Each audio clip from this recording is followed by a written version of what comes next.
और ओमान के करीब इतवार की शब 2 जहाज़ों पर प्रोजेक्टाइल हमले हुए। प्रोजेक्टाइल हमलों में कोई जानी नुकसान नहीं हुआ।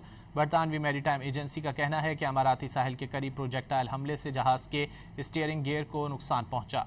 बरतानवी मैरीटाइम एजेंसी के मुताबिक ओमानी साहिल के करीब प्रोजेक्टाइल हमले से जहाज़ में आग लग गई। मैरीटाइम एजेंसी का कहना है कि ओमानी साहिल पर मौजूद जहाज़ के अमले को बाहिफाजत रेस्क्यू कर लिया गया। यूएई और ओमान के करीब इतवार की शब 2 जहाज़ों पर प्रोजेक्टाइल हमले हुए। प्रोजेक्टाइल हमलों में कोई जानी नुकसान नहीं हुआ। बरतानवी मैरीटाइम एजेंसी का कहना है कि अमाराती साहिल के करीब प्रोजेक्टाइल हमले से जहाज़ के स्टीयरिंग गियर को नुकसान पहुंचा। बरतानवी मैरीटाइम एजेंसी के मुताबिक ओमानी साहिल के करीब प्रोजेक्टाइल हमले से जहाज़ में आग लग गई।